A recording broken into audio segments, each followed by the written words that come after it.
आज की कहानी का शीर्षक है कुछ वक्त के लिए ठहर जाती हूँ।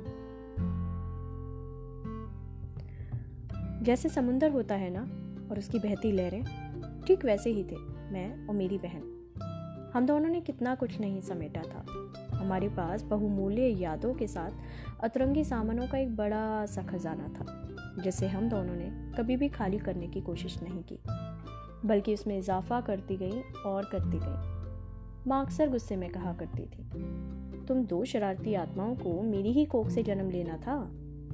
पर जब कभी प्यार करने की बात आती तो हम दोनों को पापा की झलक ही पहले नजर आती। वो हमेशा हम दोनों को आसमान से उतरी परियां कहा करते थे।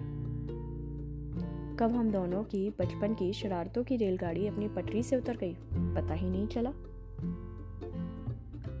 हमारी जिंदगी का ये वो दौर था जहाँ हम दोनों के खुले पंख काट दिए गए। हमें घर की चार दीवारों में समेट दिया गया, घर से स्कूल और स्कूल से सीधे घर। माँ कहती, अब तुम दोनों बड़ी हो गई हो, जरा संभल कर चला करो, बैठा करो, उठा करो, और हाँ, अपनी कैंची जैसी जुबान पर भी लगाम लगा दो। माँ की बातों को सुनकर तो हमारे दिल में डर ने अपनी जगह ही बना ली, जिसमें इजाफा किया पापा के रक्षावादी व्यवहार ने। अब हमें जहां भी जाना होता पापा के साथ की जरूरत होती।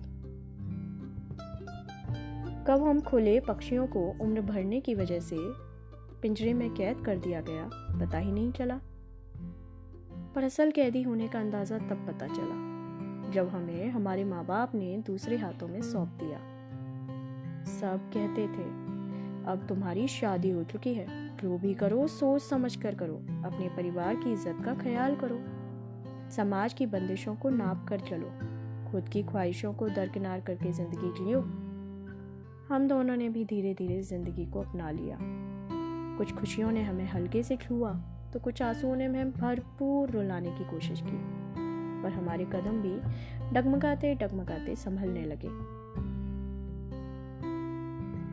जब हम दोनों को पूरी दुनिया की दुनियादारी की समझदारी हो चुकी, कोई हमें हमारे नाम से बुलाने की जगह दादी या नानी, कुछ तो बुढ़िया के नाम से बुलाने लगी, तो अपना अक्स धुंधला होता हुआ नजर आया।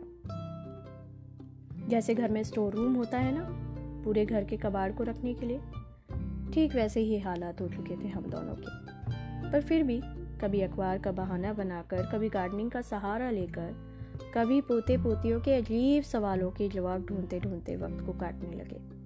एक दूसरे के आंसुओं को हम बांटने लगे, अपनी अपनी तन्हाई को दिल की शाखाओं से झाड़ने लगे।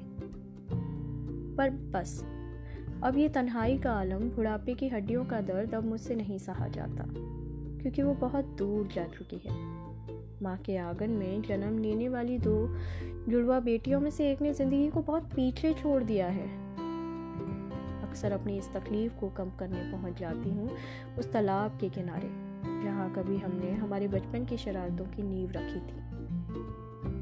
अक्सर आ जाती हूँ यहाँ बचपन की यादों को ताजा करने, बचपन के बहुमूल्य खजाने को खाली करने के लिए, कुछ वक्त के लिए ठहर जाने के लिए।